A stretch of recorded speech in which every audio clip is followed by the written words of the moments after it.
اعوذ باللہ من الشیطان اللعین الرجیم بسم اللہ الرحمن الرحیم الحمد للہ الصمد الذی لم یلد ولم یولد ولم يكن له كفوا أحد الصلاة والسلام على سيدنا وحبيبنا وطبيب قلوبنا ومزكي نفوسنا أبي القاسم محمد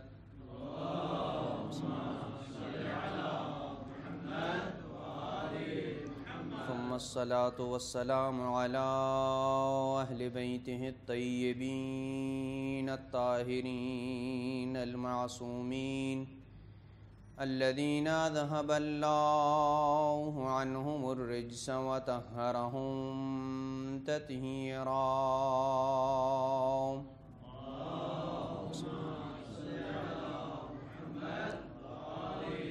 ورحمة الله على أحبابهم وشيعتهم ومواليهم أجمعين ولعنة الله على أعدائهم ملعونين من يومنا هذا إلى أبد الآبدين أما بعد فقد قال الله سبحانه تعالى في محكم كتابه أعوذ بالله من الشيطان اللعين الرجيم بسم الله الرحمن الرحيم من جاء بالحسنة فله عشر أمثالها ومن جاء بالسيئة فلا يجزى إلا مثلها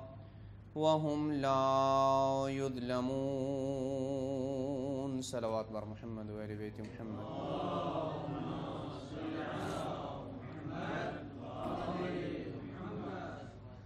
نعرہ تکبیر، نعرہ رسالت، نعرہ حیدری، حسینیت، یزیدیت، بآواز بلند صلوات۔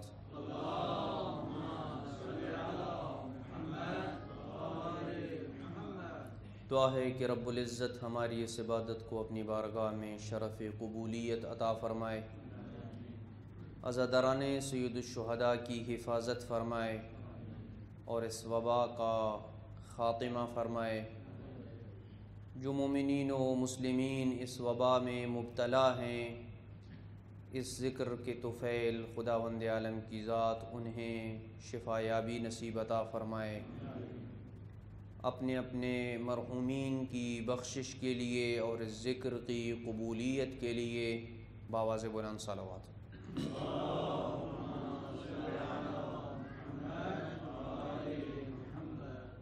سورہ الانعام کی آیت نمبر 160 میں اللہ سبحانہ و تعالی نے ایک انتہائی اہم ترین مسئلے کی طرف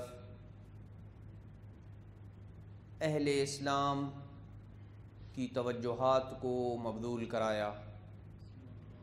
فرمایا من جاء بالحسنۃ، جو بندہ اللہ کی بارگاہ میں ایک نیکی لے کے آیا، فلہ عشر امثالہا، اللہ اپنی وسیع رحمت کے صدقے اس کی ایک نیکی کے بدلے میں 10 نیکیاں اسے عطا کرے گا۔ ومن جاء بالسیئۃ فلا یجزا الا مثلہا، اور جو بندہ اللہ کی بارگاہ میں بروز قیامت کسی برائی کو لے کے آیا، اللہ اپنے لطف، اپنے فضل کے طفیل اس کی ایک برائی کے بدلے میں ایک ہی برائی کی اسے سزا دے گا، وَهُمْ لَا يُظْلَمُونَ، اور ان پہ کسی قسم کا کوئی ظلم اور زیادتی نہ کی جائے گی۔ اس آیت کے ترجمے کو جان لینے کے بعد قبل اس کے کہ اس آیت کے متعلق کچھ گزارشات عرض کروں، آج کی گفتگو میں ایک تمہید کو ذکر کرنا ضروری سمجھتا ہوں جو ہمیں اس آیت کے مفاہیم اور اس آیت کے اندر چھپے معانی کو سمجھنے میں مدد دے گی۔ اللہ سبحانہ و تعالی جب بھی کسی فعل کے اوپر یا کسی عمل کے اوپر کسی کو کوئی اجر اور ثواب دیتا ہے تو اس اجر اور ثواب دینے میں اللہ سبحانہ و تعالی کی نگاہ کبریا میں جو چیز ملحوظ ہوتی ہے وہ اس فعل کے اندر چھپی ہوئی مصلحت اور حکمت کے بل بوتے پہ اللہ سبحانہ و تعالی اجر عطا کرتا ہے۔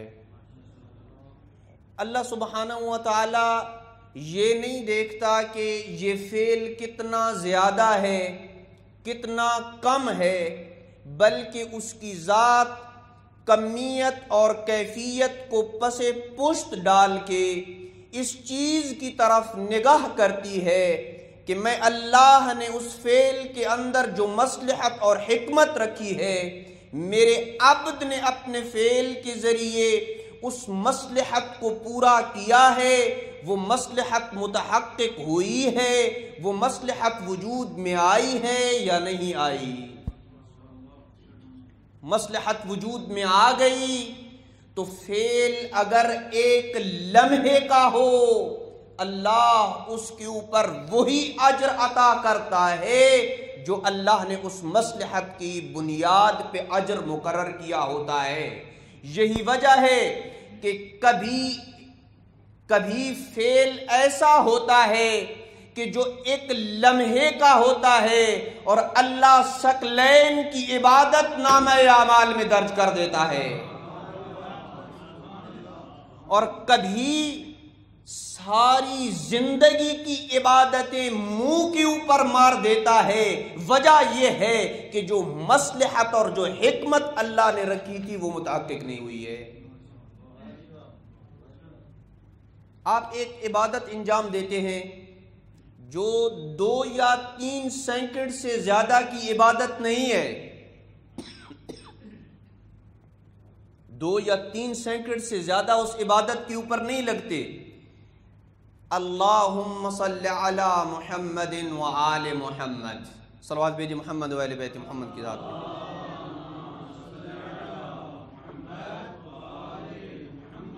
2 یا 3 سیکنڈ لگے ہیں آپ کو اس عبادت کے انجام دینے پہ، لیکن میرے خالق نے، میرے اللہ نے اس عبادت کے اوپر جو اجر اور ثواب لکھا ہے اور جو اجر آپ کے لیے اور موالیان علی ابن ابی طالب اہل اسلام اور اہل ایمان کے لیے مقرر کیا ہے، اس اجر کو ہماری عقول ادراک ہی نہیں کر سکتی۔ اگر آپ اجازت دیں تو میں فقط ایک روایت صلوات کی فضیلت میں، جسے علامہ مجلسی علیہ رحمہ نے بحار الانوار کی جلد نمبر 92 میں اس باب کے تحت درج کیا ہے، باب فضل الصلاة علی محمد و آل محمد، یعنی محمد و آل محمد پہ درود بھیجنے کی فضیلت کا باب۔ ایک پورا باب علامہ مجلسی نے لکھا ہے۔ اس باب میں امام صادق علیہ السلام سے روایت ہے کہ پیغمبر اکرم صلی اللہ علیہ وآلہ وسلم فرماتے ہیں، امیر المومنین کو خطاب کر کے کہا، یا علی الا ابشرک، اے علی کیا میں تجھے خیر کی خوشخبری نہ دوں؟ امیر المومنین نے کہا، میرے ماں باپ آپ کے اوپر قربان ہو جائیں، آپ تو ہمیشہ ہمیں خیر کی ہی خبریں دیتے ہیں، آپ تو ہمیں ہمیشہ خیر کی ہی بشارتیں دیتے ہیں۔ فرمایا بتائیے کون سی خبر ہے، کیا آپ مجھے خیر کی خبر دینا چاہتے ہیں؟ کہا اخبرنی جبرائیل آنفا بالعجب، آنفا یعنی ابھی ابھی، جبریل نے مجھے ابھی ابھی ایک عجیب بات کی خبر دی ہے۔ کیا؟ ماذا اخبرک یا رسول اللہ، کیا خوشخبری دی ہے آپ کو، کیا خبر سنائی ہے آپ کو جبریل نے؟ جبریل نے مجھے یہ خبر دی ہے کہ ان الرجل من امتی اذا صلی علی، میری امت میں سے اگر کوئی شخص میرے اوپر صلوات بھیجے، ثم اتبع بالصلاة علی اہل بیتی، اور پھر میرے اوپر صلوات بھیجنے پہ اکتفا نہ کرے بلکہ میری آل پہ بھی درود و صلوات بھیجے، فتحت لہ ابواب السماء، اللہ اس کے لیے اپنی رحمت کے دروازے کھول دیتا ہے۔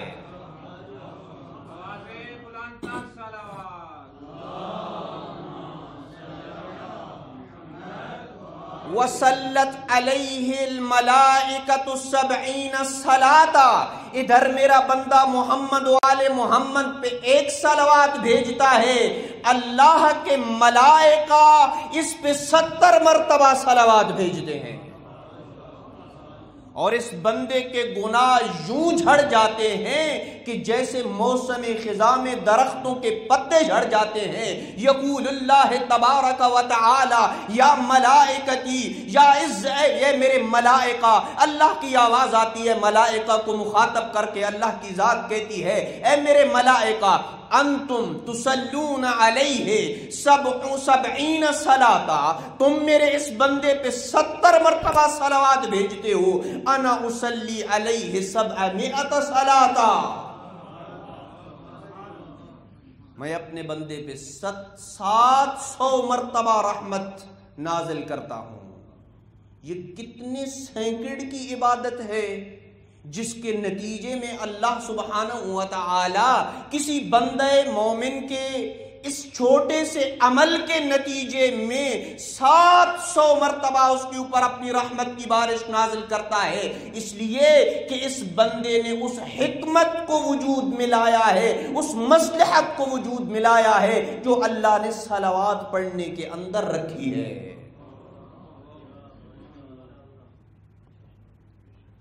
سید الشہداء امام حسین علیہ السلام کی زیارت اور حج، مستحب حج کا آپ مقابلہ کرواتے ہیں یا نہیں کرواتے؟ بلکہ روایات میں مقابلہ موجود ہے۔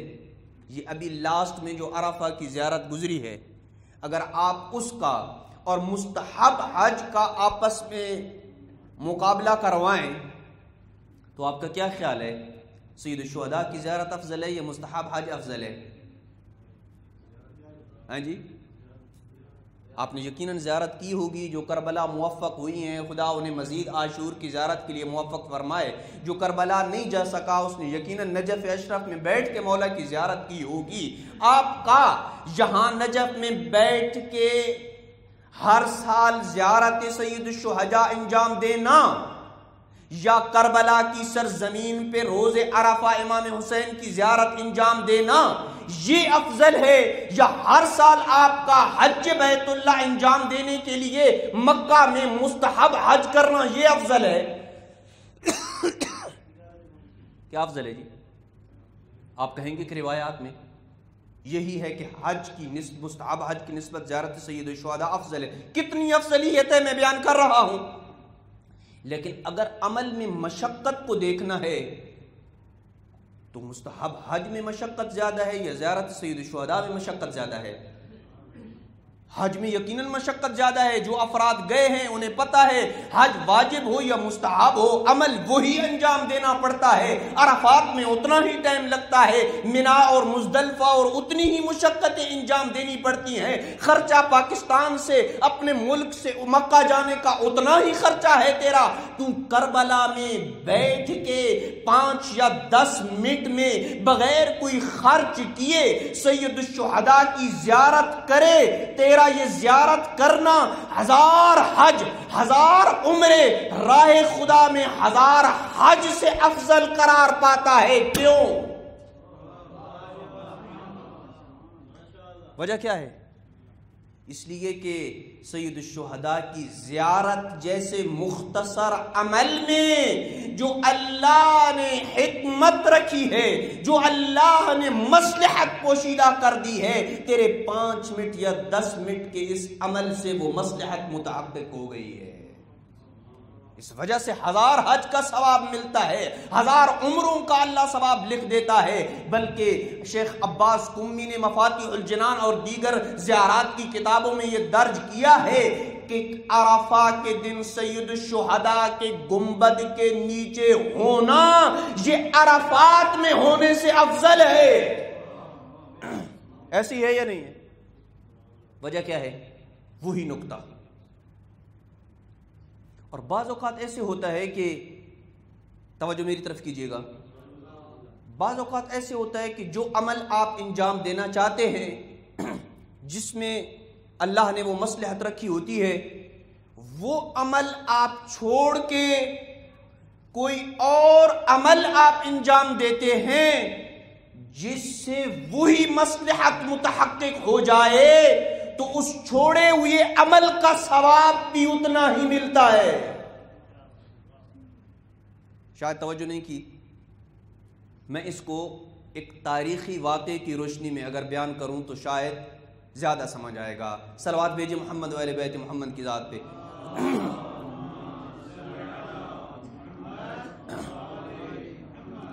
علامہ مجلسی علیہ رحمہ نے بحار الانوار کی جلد نمبر 42 میں یہ واقعہ درج کیا ہے کہ ایک شخص جس کا نام عبداللہ بن المبارک ہے، یہ شخص پکا حج کا مواظب تھا، ہمیشہ ہر سال جاتا تھا حج پہ۔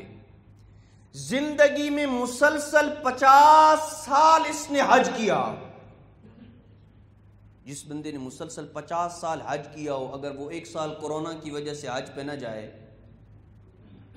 واقعاً حج کے ایام میں اس کی جو کیفیت ہوگی وہ وہی سمجھتا ہے جو ہر سال حج کے اوپر جاتا ہے۔ 50 سال مسلسل حج کیے۔ 1 سال بھی حسب عادت جب حج کا موسم آیا تو یہ حج کے لیے نکلا۔ بازار کوفہ میں وہاں آیا جہاں پہ سواریاں بکتی تھیں، فروخت ہوتی تھیں۔ اس نے اپنے گھر سے 500 دینار سونے کے اٹھائے کہ جاتا ہوں کوفہ کے بازار سے کوئی اچھی سواری اونٹ خریدتا ہوں تاکہ میں حج کے سفر کے لیے حسب عادت اس سال بھی نکل سکوں۔ عبداللہ بن مبارک کہتا ہے کہ میں چل رہا تھا، میں نے دیکھا کہ ایک کوڑے کرکٹ کے ڈھیر پہ ایک خاتون ہے جو مکمل حجاب کی حالت میں ہے، اور ایک مرغابی پڑی ہے مری ہوئی، اور یہ اس کے پروں کو صاف کر رہی ہے۔ اس کا تعجب بڑا، یہ آہستہ آہستہ اس کے قریب ہوا، کہا اے کنیز خدا تو یہ کیا کر رہی ہے؟ اس مری ہوئی مردہ مرغابی کو تم کیا کرے گی؟ اس نے کہا تجھے جس کام سے سروکار نہیں ہے اس کے متعلق مت پوچھ۔ یہ کہتا ہے اس خاتون کا یہ جملہ میرے دل کے اوپر کافی اس نے اثر کیا، میں نے کافی اصرار کیا۔ جب میرا اصرار بڑھا تو اس نے کہا تیرے اصرار نے مجھے مجبور کیا ہے کہ میں اپنا راز تجھے بتاؤں۔ حقیقت یہ ہے کہ میں ایک سید زادی ہوں، میرا شوہر حال ہی میں دنیا سے رخصت ہو گیا، میری 4 بچیاں ہیں، اور ہمارے پاس آج 4تھا دن ہے، کھانے کو ہمارے پاس گھر میں کچھ نہیں ہے، فاقے ہمارے گھر چل رہے ہیں۔ اب ہم اس اضطرار کی منزل پہ پہنچ چکے ہیں کہ مردہ کھانا ہمارے لیے حلال ہو چکا ہے۔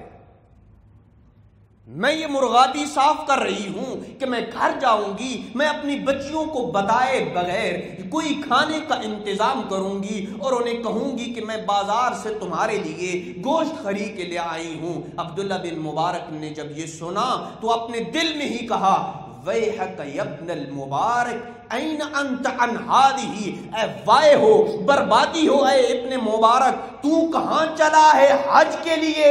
یہ اولاد رسول کوڑے کرکٹ کے ڈھیر پہ اپنا بندوبست کر رہی ہے کھانے کا۔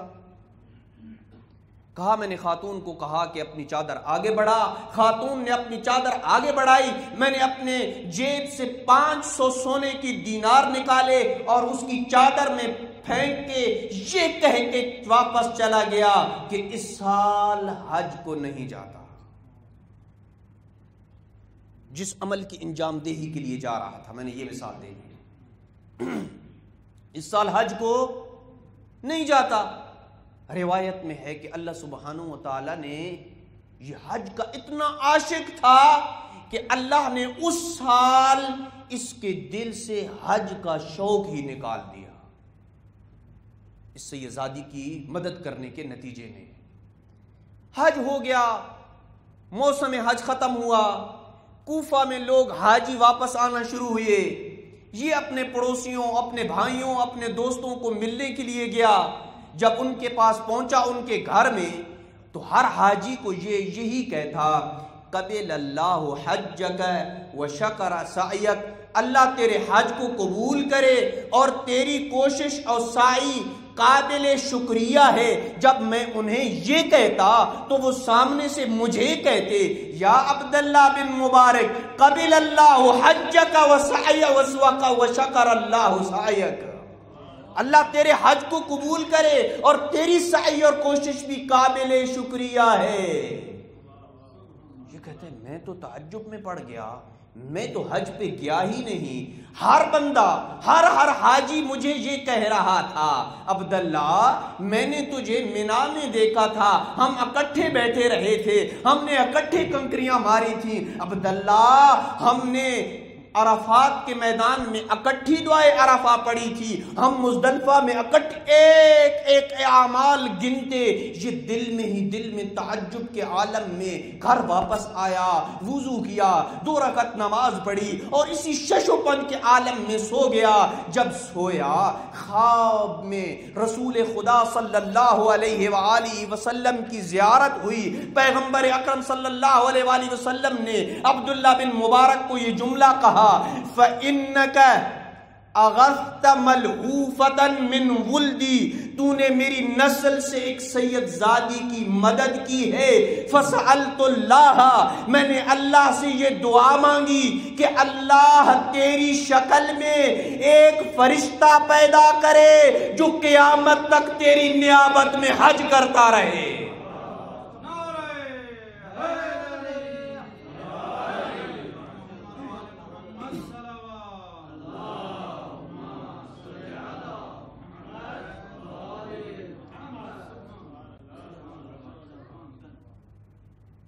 تحج ام لم تحج، ان شئت تحج وان شئت لم تحج، تو چاہے تو حج کر، تو چاہے تو حج نہ کر، تیرا ہر سال حج پکا ہے۔ تیری نیابت میں یہ فرشتہ ہر سال حج کرے گا۔ کیوں؟ اس لیے کہ حج کی طرف جانا مصلحت اس میں یہ تھی کہ اللہ کی رضا کو حاصل کرنا، چونکہ اس کا مستحب حج تھا نا، 50 سال جو حج کر رہا تھا، واجب تو اپنا حج نہیں تھا، مستحب حج کے حصول کے لیے اس کا مقصد اللہ کی رضا تھا، اور وہی رضا اسے حاصل ہو گئی ایک سید زادی کی مدد کرنے کے نتیجے میں۔ بس وہ مصلحت جب متحقق ہو جائے تو اللہ وہی اجر اور وہی نعمتیں اور وہی ثواب اس فعل کے اوپر انجام دیتا ہے اور مقرر کرتا ہے جس کو انجام دینے کے لیے وہ چلا تھا لیکن کسی وجہ سے وہ انجام نہ دے سکا۔ ایک منزل اگر اور بڑھائیں، توجہ میری طرف ہے یا نہیں؟ آج کی ہماری گفتگو فقط تمہیدی گفتگو ہے، میں زیادہ آپ کو مزاحم نہیں ہوں گا انشاءاللہ۔ عبادات میں سب سے جو مشکل عبادت ہے وہ کون سی عبادت ہے؟ عبادات دو قسم کی عبادات ہیں، ایک بدنی عبادات ہیں، ایک مالی عبادات ہیں۔ بدنی عبادت آپ کا روزہ رکھنا، نماز پڑھنا، حج کرنا، یہ بدنی عبادات میں سے شمار ہوتی ہیں۔ اور جو مالی عبادات ہیں وہ کیا ہے؟ زکوٰۃ ہے، خمس ہے۔ علماء نے لکھا ہے سب سے مشکل ترین جو عبادت ہے وہ بدنی عبادت ہے یا مالی عبادت ہے؟ مالی عبادت ہے۔ مالی عبادت یعنی اپنی جیب سے کسی کا لاکھوں روپے کا خمس بن رہا ہو تو اس خمس کو ادا کرنا یہ ہر بندے کے بس کا بات نہیں ہے۔ شیخ محسن علی نجفی صاحب یہ سنا رہے تھے کہ ان کے پاس ایک شخص، کوئی پرانے دور کی بات ہے یہ، آج تو 14-15 لاکھ روپے کوئی چیز نہیں شمار ہوتی، اس وقت ایک بندے کا خمس بنتا تھا 13 لاکھ روپیہ۔ اس نے ہمیں فون کیا کہ میں جامعۃ الکوثر کے فلاں کمرے میں بندہ بھیج دے، میں اپنا 13 لاکھ روپیہ رکھ کے جا رہا ہوں، میرے اندر ہمت نہیں ہے کہ میں 13 لاکھ روپیہ تمہیں دے کے چلا جاؤں۔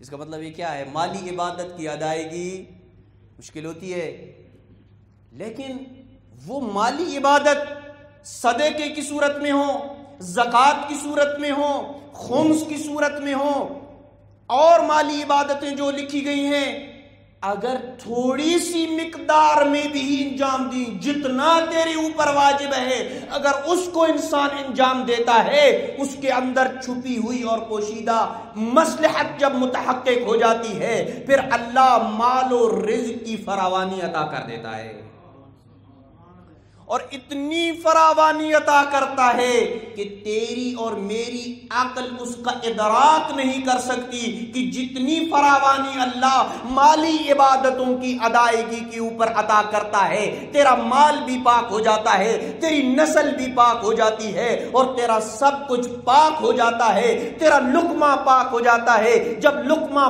پاک ہو گیا، تیری مانگی ہوئی ساری دعائیں درجہ استجابت تک پہنچ جاتی ہیں۔ یہ دعا کی قبولیت اور عدم قبولیت مرہون منت ہے اس بات کا بھی کہ انسان کا لقمہ طاہر ہونا چاہیے۔ آج مومنین یہ سوال کرتے ہیں کہ کیوں ہماری دعائیں قبول نہیں ہوتی؟ ہم تو صبح شام اللہ کے اس وعدے کے اوپر عمل کر رہے ہیں کہ تم دعا مانگو، ہم تمہاری دعاؤں کو قبول کریں گے، صبح شام مانگ رہے ہیں، زیارت عاشورہ بھی پڑھ رہے ہیں، دیگر اعمال بھی انجام دے رہے ہیں، رزق میں اضافہ نہیں ہو رہا، وجہ کیا ہے؟ ان اسباب میں سے ایک سبب یہ ہے کہ انسان کا لقمہ حلال نہیں ہوتا ہے، طاہر نہیں ہوتا ہے۔ لقمہ حلال سے مراد ضروری فقط نہیں ہے کہ انسان ڈاکہ مار کے ہی جو پیسہ لے کے آئے وہی انسان کا حرام ہوتا ہے، نہیں، بلکہ سادات و غیر سادات کا وہ مال اور وہ حصہ جو تیرے اور میرے اموال میں موجود ہے، ان کی ادائیگی سے مال پاک ہوتا ہے، ان کی ادائیگی نہ کرنے سے مال غصبی باقی رہتا ہے۔ ایک واقعہ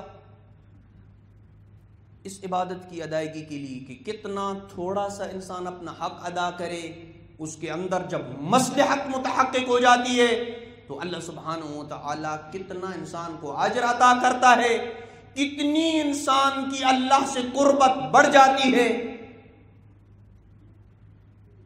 یقیناً آپ نے یہ واقعہ سنا ہوگا، امام جعفر صادق علیہ السلام کے زمانے میں نیشاپور سے کچھ مومنین جب ان کے پاس بھاری بھرکم حقوق شرعیہ جمع ہو جاتے تھے تو وہ وقت کے امام کی طرف بھیجا کرتے تھے۔ ایک سال ان کے پاس کافی سارا مال جمع ہو گیا تو انہوں نے یہ ارادہ کیا کہ ہم اس سال کسی ایسے بندے کا انتخاب کرتے ہیں کہ جو قابل اعتماد ہو، جو کم از کم جب مدینہ جائے تو اسے پتا ہو کہ فلاں امام ہے، اس لیے کہ کئی بار ہم سے یہ دھوکہ ہو چکا ہے کہ بہت سارے ایسے لوگ ہوتے ہیں کہ جو امامت کے مدعی ہوتے ہیں، وہ اموال ہتھیانا چاہتے ہیں، لہذا کسی ایسے بندے کے اوپر اتفاق کرتے ہیں کہ جو وقت کے امام کو جانتا ہو۔ تمام اہل نیشاپور اکٹھے ہوئے، انہوں نے اجتماع کیا، اکٹھ کیا، ایک میٹنگ بلائی کہ ایک ایسے شخص کا اتفاق ہوا جس کا نام ابو جعفر النیشاپوری ہے۔ ابو جعفر بن ابراہیم النیشاپوری، جہاں تک مجھے یاد آ رہا ہے.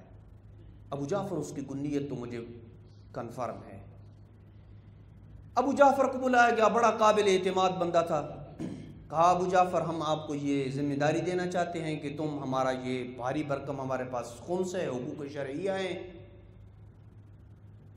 30,000 دینار سونے کے تھے اور 50,000 درہم چاندی کے تھے اور 2,000 سوٹ تھا، یعنی کپڑوں کے ٹکڑے، انسلے سوٹ کہیں یا آپ کیا اپنی زبان میں کہتے ہیں اس کو، یعنی انسلے کپڑے تھے، 2,000 پارچہ جسے کہتے ہیں وہ تھے. کافی مال اکٹھا ہوا. اس نے تیاری شروع کی. ایک مومنہ جو ایمان کے اعلیٰ ترین درجے کے اوپر فائز تھی، تاریخ نے اس کا نام شقیقہ لکھا ہے. شقیقہ آئی، کہا ابو ابراہیم، ابو جعفر، میرا تھوڑا سا خمس ہے. کتنا؟ 1 درہم اور 2 دانک. دانک کہتے ہیں چاندی کے درہم کے چھٹے حصے کو. عربی میں دانک، 1 دانک یعنی چھٹا حصہ، تو 2 یعنی 2 چھٹے حصے جو ہے وہ یہ میرے خمس کا حصہ بنتا ہے. اور ایک میرا ہاتھ کا بنا ہوا کپڑا ہے جس کا طول 25 ہاتھ ہے، اس کا خمس یہ ہے جو 4 درہم بنتا ہے. اور ایک میرا خالص درہم ہے اور اس کے ساتھ 2 دانک ہیں. یہ تم میری طرف سے جا کے سادے کے آل محمد کو دے دینا. توجہ میری طرف ہے یا نہیں؟ اس نے جب یہ دیکھا کہ ایک طرف میرے پاس ہزاروں کے دینار ہیں، چاندی کے میرے پاس ڈھیر لگی ہوئی ہیں، 2,000 پارچہ میرے پاس ہے، کہا کنیز خدا اتنا تھوڑا سا خمس میں لے کے امام کی خدمت میں جاؤں گا؟ مجھے تو آتی ہے شرم، میں تو تیرا یہ مختصر خمس لے کے نہیں جاؤں گا امام کے پاس. کہا ان اللہ لا یستحی من الحق، یہی میرے اوپر واجب ہے، اللہ حق سے نہیں شرماتا، اس سے زائد میرے اوپر واجب ہی نہیں ہے. اور بڑا ہی پیارا جملہ اس نے کہا ابو جعفر میں چاہتی ہوں کہ میں اپنے رب سے اس حال میں ملوں کہ میری گردن پہ جعفر ابن محمد کا کوئی حق نہ ہو. امام جعفر صادق کا کوئی حق میری گردن کے اوپر نہیں ہونا چاہیے. میرا یہی خمس بنتا ہے، یہی میرے حقوق شرعیہ ہیں، اسے تم لے لے. اب توجہ کیجئے گا، اس کے پاس مختلف تھیلیاں بنی ہوئی تھیں. اس نے اس کے 1 درہم اور 2 دانک کو اس تھیلی میں ڈالا جہاں پہ خلف بن موسیٰ اللؤلؤی کے 400، یہ نام اس لیے لے رہا ہوں کہ یہ آگے چاہ کے فائدہ دے گا، خلف بن موسیٰ اللؤلؤی کے 400 چاندی کے درہم تھے. اس میں اس نے پھینک دیا اس کو کہ وہاں جا کے کوئی دینار اٹھا کے امام کو دے دوں گا کہ یہ اس خاتون کے ہیں. پارچہ جو اس کا 25 زرا کا تھا، اس نے بلخ سے آئے ہوئے 2 مومنین کے 30 پارچے تھے، ان کے ساتھ ملا دیا کہ جا کے مولا کو کہوں گا کہ یہ 30 پارچے 2 مومنین کے ہیں اور ایک خاتون کا ہے، کون سا مولا نے مجھ سے حساب لینا ہے. مکس کر دیا اور چلا گیا. اتفاق ایسا ہوا کہ جب یہ مدینہ پہنچا تو امام جعفر صادق علیہ السلام کی شہادت ہو چکی تھی. امام علیہ السلام دنیا سے رخصت ہو گئے. یہ آیا، اس نے لوگوں سے پوچھا، پتہ نہیں اسے چلا کہ وقت کا امام کون ہے. اور ساتھ نیشاپور کے جو مومنین تھے انہوں نے 70 اوراق ایسے دیے تھے جن کے اوپر سوالات تھے اور نیچے جگہ فارغ انہوں نے سفید چھوڑ دی تھی کہ اس پہ امام جوابات لکھیں گے. استفتاحات شرعیہ تم نے مکتب امام جعفر سے لے کے آنے ہیں، استفتاحات لے کے آنے. تھیلیوں میں بند کر کے دیے، اوپر سے گرہیں لگا دی اور کہا یہ 70 اوراق 1 رات امام کے پاس باقی رہنے چاہیے.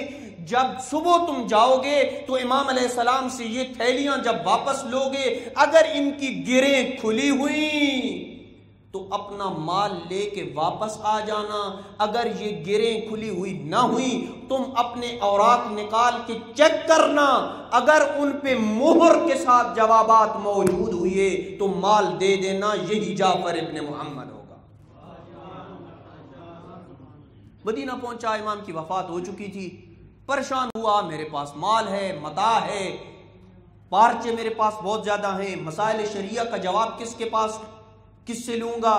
شش و پنج کے عالم میں پیغمبر اکرم صلی اللہ علیہ وآلہ وسلم کی قبر پہ آیا اور بہت گریہ کیا، خطاب کر کے کہا ختمی مرتبت کی قبر کو، کہا یا رسول اللہ اب میں کہاں جاؤں؟ کیا میں ان سوالات کے جواب یہودیوں سے پوچھوں، مجوسہ سے پوچھوں، نصارہ سے پوچھوں، نواسب کے فقہا سے پوچھوں؟ کوئی رستہ تو میں بتائیے کہ میں کہاں جاؤں؟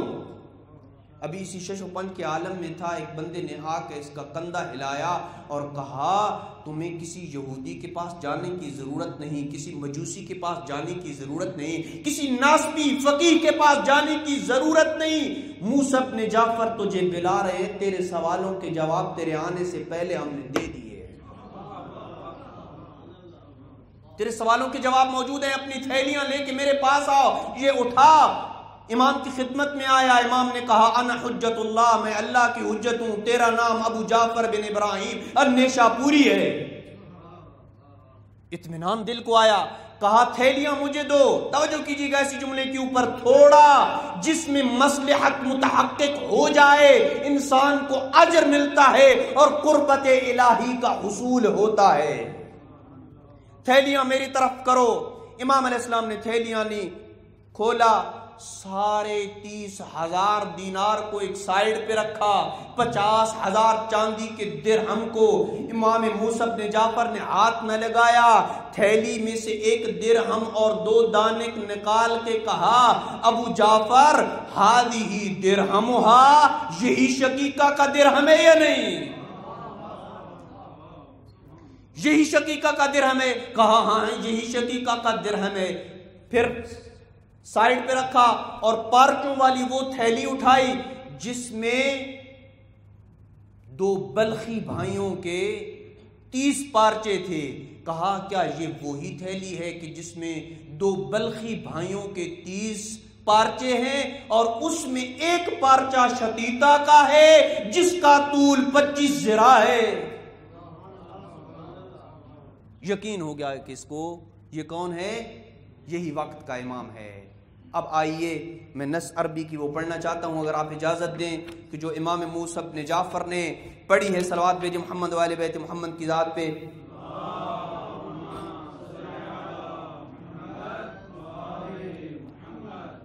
امام نے کہا ابو جعفر جب واپس جانا اقرا علیہ السلام کثیرا، میرا شتیتا پہ بہت زیادہ سلام کہنا،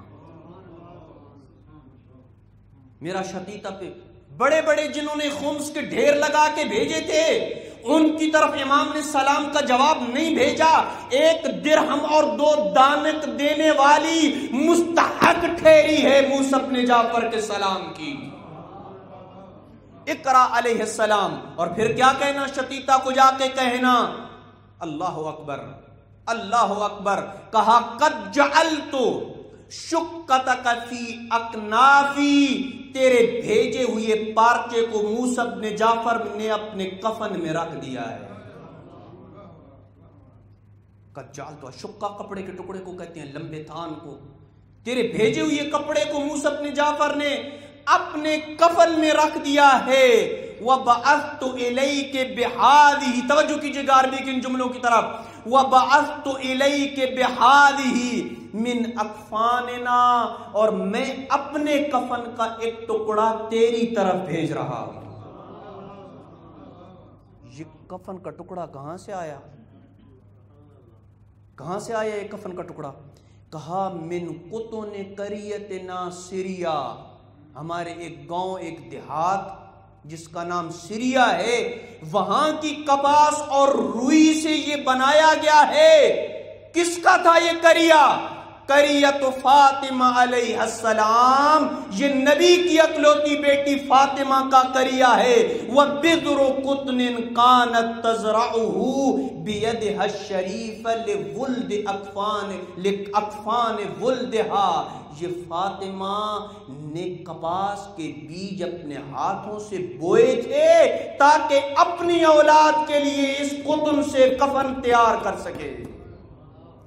وَغَزَلَهَا اُخْتِي حَکیمہ، اور میری بہن حکیمہ نے اس کو بنا ہے جو میں کپڑا تجھے دے رہا ہوں۔ کتنی قیمت لگی ہے اس کے ایک دانک اور ایک درہم کی۔ اور اگلا جملہ کہا فَاجْعَلِيهَا فِي كَنَفِكِ، کفنِكِ، اس پارچے کو تم نے اپنے کفن میں رکھنا ہے۔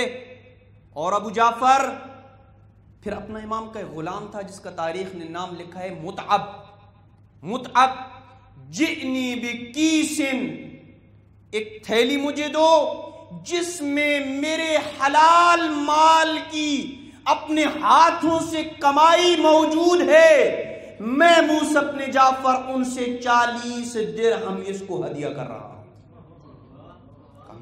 میرے اپنے ہاتھ کی کمائی سے جو ہمارے خرچ کا پیسہ پڑا ہے وہ میں اس کو 40 درہم دے رہا ہوں، اور جا کے شتیتا کو کہنا کہ ان میں سے 16 درہم تم خود استعمال کرنا اپنے خرچ کے لیے، اور ان میں سے 24 درہم تم اپنی طرف سے صدقہ کر دینا۔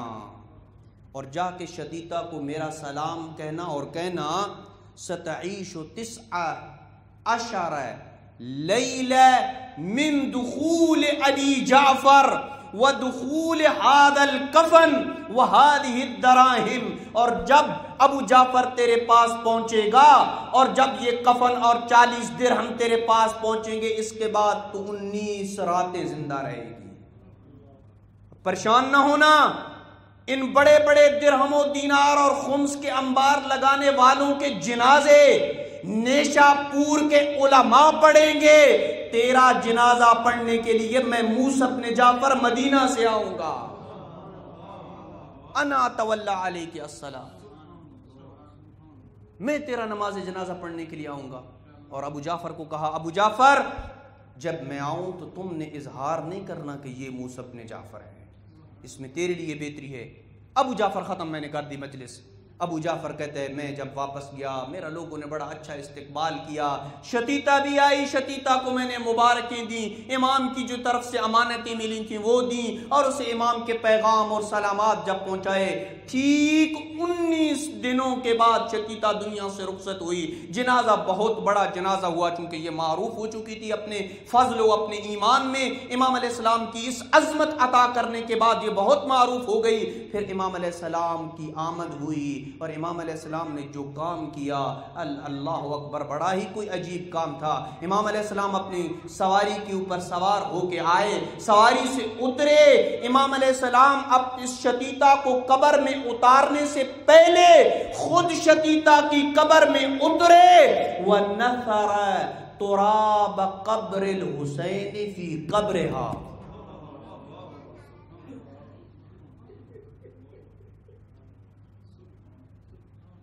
سید الشہداء کی قبر کی خاک شتیتا کی قبر میں امام علیہ السلام نے بکھیر دی۔ کیا وجہ تھی؟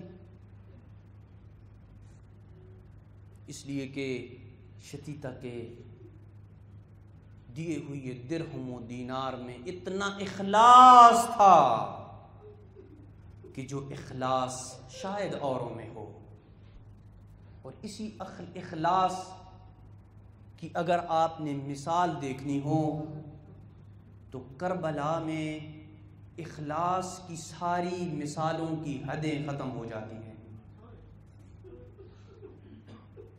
شب عاشور کو جب امام عالی مقام نے چراغ بجھائے نا اور اپنے اصحاب کو کہا میرے اصحاب یہ میرے خون کے پیاسے ہیں، آپ چلے جائیے، کل جب میں حل من ناصر ینصرنا کی صدا بلند کروں گا، کل میں جب یہ استغاثہ بلند کروں گا، حل من ذاب یذب عن حرم رسول اللہ، کوئی ہے جو نبی زادیوں کے پردے بچائے، اس وقت میری یہ آواز تمہارے کانوں پہ نہ پڑے، میرے اصحاب کو بھی لے کے چلے جاؤ، یہ تمہارے خون کے پیاسے نہیں ہیں۔ پھر اخلاص، شجاعت اور وفاداری کی ایسی تاریخ اصحاب حسین نے رقم کی کہ کہیں سے عباس کھڑے ہوئے اور کہا آپ کو چھوڑ کے چلے گئے تو ہم رسول خدا کو کیا منہ دکھائیں گے؟ کہیں سے اون و محمد کھڑے ہوئے، کہیں سے مسلم ابن اوسجا کھڑے ہوئے، کہا آپ کو چھوڑ کے چلے گئے تو رسول خدا کے سامنے آپ کی نصرت کے حق کی ادائیگی میں کیا عذر خواہی پیش کریں گے؟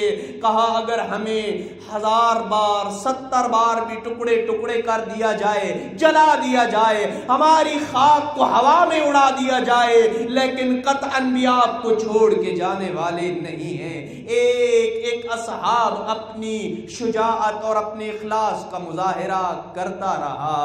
کونے میں بیٹھا ایک شہزادہ یہ سارے منظر کو دیکھ رہا تھا، کھڑا ہوا کہا چچا یہ سارے تو کل جام شہادت نوش کر لیں گے، کیا میرا نام بھی اس فہرست میں ہے؟ کیا مجھے بھی جام شہادت نصیب ہوگا؟ اجر و مکم اللہ۔ چند جملے اسی شہزادے جناب قاسم کی آج شہادت کی مناسبت ہے۔ کہا چچا کیا مجھے بھی جام شہادت نصیب ہوگا؟ کہا بیٹا ذرا یہ تو بتائیے کیف الموت عندک، موت آپ کے نزدیک کیا مقام رکھتی ہے؟ کیا ہی پیارا جواب دیا ہے قاسم نے۔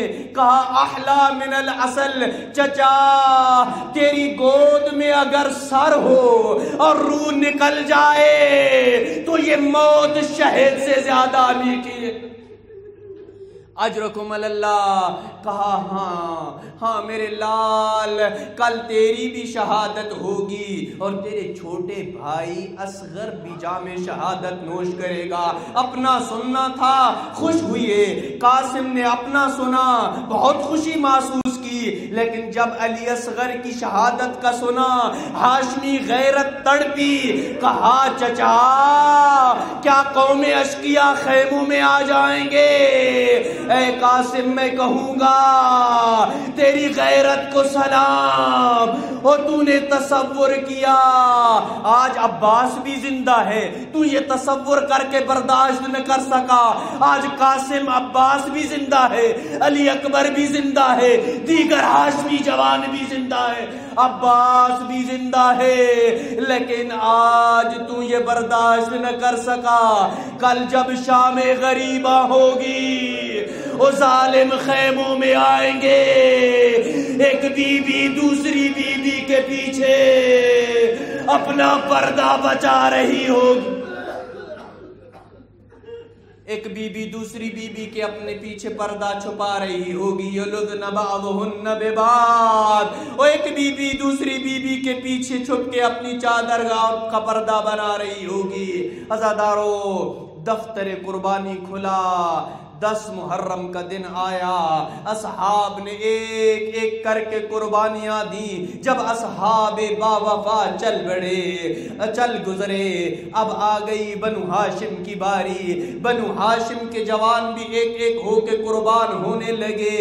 قاسم آہستہ آہستہ اپنے چچا کے پاس آئے اور کہا حلی من رخصت، چچا مجھے موت کی اجازت مل سکتی ہے؟ کہا نہیں میرے حسن کے یتیم، تم حسن کی امانت ہے، جہاد تم پہ فرض نہیں ہے، تمہیں موت کی اجازت نہیں مل سکتی۔ منتیں کر رہا ہے۔ مورخین نے لکھا ہے جعل الغلام یقبل یدیہ ورجلیہ، وہ کبھی چچا کے ہاتھوں کا بوسہ لیتا، کبھی قدموں پہ ہاتھ رکھتا، وہ تجھے اکبر کی جوانی کا واسطہ، وہ تجھے اصغر کی کمسنی کا واسطہ، وہ مجھے موت کی اجازت، اجرکم اللہ، مجھے موت کی اجازت دے دیجئے۔ اجازت نہ ملی۔ عزادارو سن سکو گے، قاسم مایوسی کی حالت میں جا کے ایک خیمے کے دروازے پہ جا کے بیٹھ گیا، یہی سوچ رہا تھا سارے قربان ہو جائیں گے، میں کیا کروں گا؟ اسی عالم میں بابا کی واقعی وصیت یاد آئی۔ کہا قاسم جب کبھی زندگی میں مشکل بات پڑ پڑے، کوئی مشکل مرحلہ آ جائے، میں یہ وصیت تیرے بازو پہ باندھ رہا ہوں، اسے کھول لینا۔ قاسم نے کہا اس سے بڑھ کے کوئی مشکل مرحلہ نہیں ہو سکتا۔ وصیت کو کھولا، آئے چچا کے پاس، کہا چچا یہ میرے بابا کی آخری وصیت ہے۔ غریب کربلا نے 10 سال پرانی تحریر کو کھولا، آنکھوں سے لگایا، تحریر تھا میرے حسین 61 ہجری کا کربلا ہوگا، اور میں تو نہیں ہوں گا، اور میری قاسم کی قربانی قبول، میرے قاسم کی قربانی کو قبول کر لینا۔ عزادارو منظر عجیب بنا، قاسم نے اپنے دونوں باہیں مولا کی گردن میں ڈالی، عزادارو غریب نینوا نے بھی ہاتھ بڑھائے، چچا بھتیجا اتنا روئے، غش کر کے زمین پہ گر گئے، غش کر کے زمین پہ گر پڑے۔ عزادارو افاقہ ہوا، اب قاسم کو میدان کی طرف روانہ کرنے کی جو تیاری کا منظر ہے ذرا میری طرف توجہ کیجئے گا۔ آؤ کس طرح حسن کے یتیم کو الوداع کر رہے ہیں غریب نینوا۔ عزادارو گریبان چاک کیا، امامہ پہنایا، ایک کپڑا جب بچ گیا ایسے تحت الحنک باندھی، او جیسے میت کو تحت الحنک باندھی جاتی ہے۔ میں کہوں گا قاسم زندہ ہے، غریب کربلا ہائے تیری غربت، اجرکم اللہ۔ کربلا کا یہ واحد شہید ہے۔ اس جملے کو توجہ کے ساتھ سنیے گا، آخر شہادت میں یہ جملہ مجھے ضرورت ہے۔ عزادارو قاسم اتنا کم سن تھا، مؤرخین نے لکھا ہے کہ جب مدینہ سے نکلے تھے 28 رجب کو، اتنا چھوٹا تھا کہ حسین نے علیحدہ گھوڑے پہ نہیں بٹھایا تھا، بیویوں کے محمل میں بٹھایا تھا، اور 10 محرم کو یہ وہ واحد شہید ہے جسے حسین نے اپنی گود میں اٹھا کے گھوڑے کی زین پہ سوار کیا، تلوار باندھی، اتنا چھوٹا تھا، تلوار زمین پہ خط کھینچ رہی تھی۔ اس جملے کو یاد کیجئے گا، تلوار زمین پہ خط کھینچ رہی تھی، پاؤں رکابوں تک نہیں پہنچ رہے تھے۔ عزادارو حمید ابن مسلم کا بیان ہے، میں دیکھ رہا تھا حمید ابن مسلم کے اس بیان کو اچھی طریقے سے وہ سمجھے گا کہ جو یتیموں کے احوال کو سمجھتا ہے۔ عزادارو ام فروا کے نزدیک جس کی یہ عظمت ہو، عزادارو اللہ اللہ، حمید ابن مسلم کہتا ہے میں نے دیکھا خیام حسینی سے چاند کا ایک ٹکڑا نکلا جو فوج اشکیا میں آ کے غروب ہو گیا۔ وہ جو قوم اشکیا کے نزدیک چاند کا ٹکڑا ہو، اللہ جانے وہ ام فروا کے دل کا، اللہ جانے وہ ام فروا کے دل کے نزدیک کیا مقام رکھتا ہوگا۔ اجرکم اللہ، اللہ جانے اگلے سال کون ہوگا، جناب ام فروا کو کوئی پرسہ دے گا۔ اللہ یا اللہ، اللہ اکبر۔ عزادارو کربلا کے جتنے بھی شہداء چلے ہیں نا، حسین اتنی تیاری میں نہ تھے جتنی تیاری میں قاسم کو الوداع کرتے وقت تیار تھے۔ گھوڑے کی لگام میں ہاتھ تھا، انتظار تھا، ابھی میرا بھتیجا مجھے بلائے گا، میں جلدی سے جا کے اپنے بھتیجے کی مدد کروں گا۔ عزادارو میدان میں گئے قاسم، بڑی جنگ کی، ہاشمی جوان نے 35 ملعونوں کو فنار کیا۔ ایک ملعون جو زمانے کا پہلوان تھا، اختل نام لکھا ہے تاریخ نے، آگے بڑھا، عزادارو حسین کے ہاتھ اٹھے، کہا پالنے والے یہ زمانے کا پہلوان ہے، میرا قاسم کم سے نہیں، میرے قاسم کی مدد کرنا۔ حسین کی دعا قبول ہوئی، قاسم نے فنار کیا، اب چاروں طرف سے حملہ ہوا، ایک ملعون نے سر پہ گرز مارا، قاسم سے گر سے زمین پہ آیا، یا اما ادرکنی، او چچا میری مدد کو آئیے۔ کسی شہید کی مدد کے لیے حسین اتنی تیزی سے نہ گئے جتنی تیزی سے قاسم کی مدد کے لیے گئے۔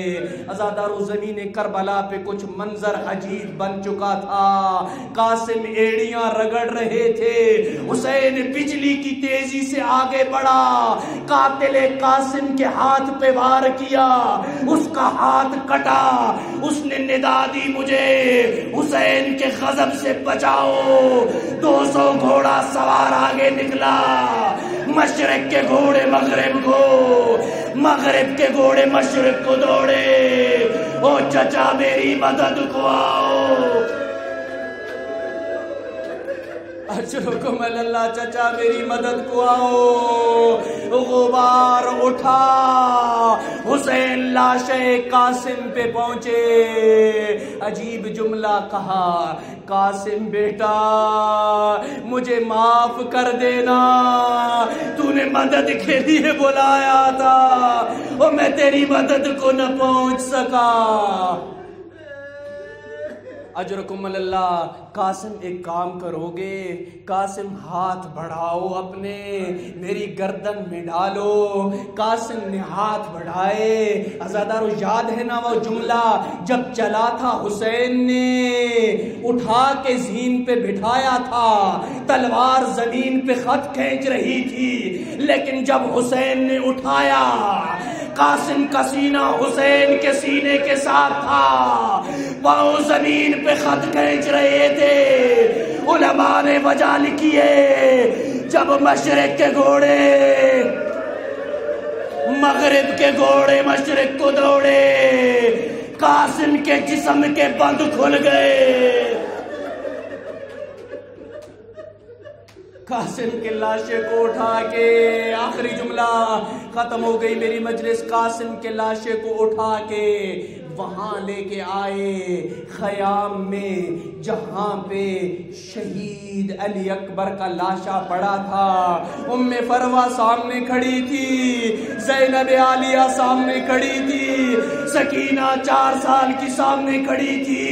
کوئی عجیب کام کیا ہے میرے مولا نے، ایک طرف قاسم کا لاشا رکھا، دوسری طرف حسین نے اکبر کا لاشا رکھا، دونوں لاشوں کے درمیان حسین ایسے بیٹھا جیسے نمازی تشہد کی حالت میں بیٹھتا ہے، ایک ہاتھ قاسم کے سینے پہ رکھا، ایک ہاتھ اکبر کے زخمی سینے پہ رکھا، آسمان کی طرف منہ کیا، واہ غربتا واہ مصیبتا، او میرے اللہ، حسین کا قاسم بھی چلا گیا، حسین کا اکبر بھی چلا گیا۔